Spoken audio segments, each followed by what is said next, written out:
बाळा, छोट्या छोट्या गोष्टींमध्ये आनंद कसा शोधायचा हाच प्रश्न पडला आहे तुला.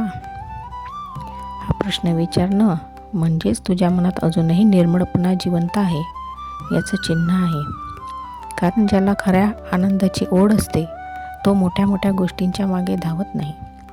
तो साधेपणातच सुख शोधायला लागतो. बाळा, आपण अनेकदा असं म्हणतो की आनंद मोठ्या यशात असतो, मोठ्या पैशात असतो, मोठ्या घरात असतो, मोठ्या कौतुकात असतो. पण खरं सांगू, मोठ्या गोष्टी आयुष्यात कधीमधी येतात, रोज येत नाही. मग रोजचा आनंद कुठून मिळवायचा? स्वामी म्हणतात, साधेपणात समाधान आहे. आनंद हा बाहेर नसतो, तो आपल्या दृष्टिकोनात असतो. बाळा, सकाळी उठल्यावर तुला श्वास मिळतो, हा किती मोठा आशीर्वाद आहे. पण आपण त्याकडे लक्ष देत नाही. आईचा आवाज, घरातला चहा, सूर्याची किरणं, एखादं हसू, एखादा छोटासा मेसेज, या सगळ्या गोष्टी साध्या आहेत, पण त्यात किती आनंद दडलेला असतो. आपण मोठ्या अपेक्षांमध्ये इतके अडकतो की छोट्या गोष्टीचं सौंदर्यच आपल्याला दिसेनासं होतं. बाळा, आनंद शोधायचा असेल तर तुलना करणं थांबव. दुसऱ्यांकडे काय आहे याकडे बघितलंस तर तुझ्याकडे काय आहे हे विसरशील. तुलना मनात कमीपणाची भावना निर्माण करते, पण कृतज्ञता मनात समाधान निर्माण करते. दररोज रात्री 3 गोष्टी आठव, ज्यामुळे तुला थोडंसं हसू येईल. ते मोठं काही असण्याची काही गरज नाही. कदाचित एखादं गाणं ऐकताना मन शांत झालं असेल, कदाचित एखादा निरागस बोलणं ऐकून हसू आलं असेल. हेच खरे आनंदाचे क्षण असतात. स्वामी म्हणतात, वर्तमानात राहा. आपण अनेकदा भूतकाळात अडकतो किंवा भविष्याची चिंता करतो, पण आनंद नेहमी वर्तमानात असतो. बाळा, चहा पिताना फक्त चहा प्या, मोबाईलमध्ये गुंतून राहू नका. चालताना आकाशाकडे बघा, पावसाच्या सरी अनुभवा. निसर्गात आनंद ओसंडून वाहत असतो, पण आपण त्याला वेळ देत नाही. छोट्या गोष्टींमध्ये आनंद शोधण्यासाठी मन शांत असावं लागतं, आणि मन शांत होतं नामस्मरणाने. श्री स्वामी समर्थ हे नाव जपताना मन हळूहळू स्थिर होत जातं. स्थिर मनालाच छोट्या आनंदाची जाणीव होते. बाळा, आपण अनेकदा असं म्हणतो, आता हे झालं की मी आनंदी होईल, पण आयुष्य पुढे पुढे सरकत राहतं. एक इच्छा पूर्ण झाली की दुसरी तयारच असते.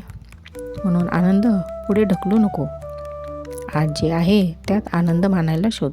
आज मिळालेल्या वेळेत आनंद शोध. आज भेटलेल्या माणसांमध्ये आनंद शोध. कधी एखाद्याला मनापासून धन्यवाद दे, कधी एखाद्याचं कौतुक कर. दुसऱ्याच्या चेहऱ्यावर हसू आणण्यातही मोठा आनंद असतो. बाळा, साधं आयुष्य म्हणजे कंटाळवाणं आयुष्य नाही. साधेपणातच गोडवा आहे. घरातली साधी जेवणाची थाळी, कुटुंबासोबतची छोटीशी गप्पा, संध्याकाळची शांत वेळ, हेच तर खरे क्षण असतात.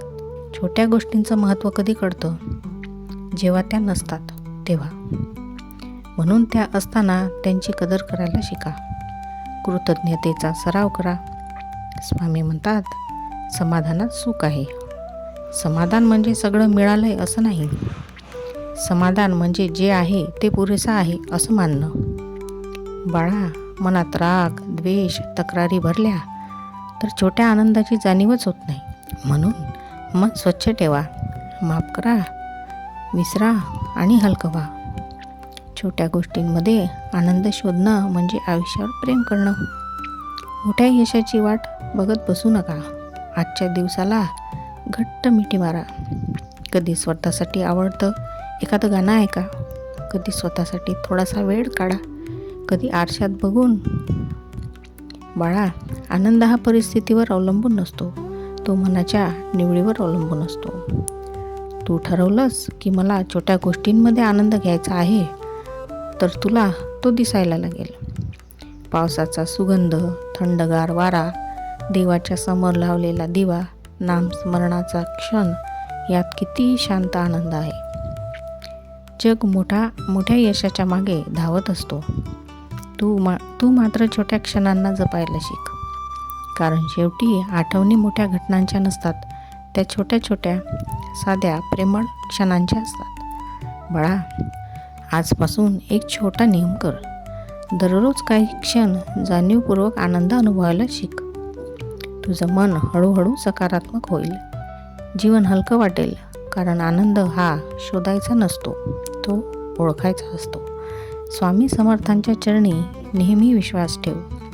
जे आहे त्यात समाधान मानायला शिक आणि छोट्या छोट्या गोष्टींमध्ये दडलेला आनंद अनुभवायला शिक. हसत राहा, कृतज्ञ राहा आणि वर्तमानात जगायला शिका. काळजी घ्या. श्री स्वामी समर्थ.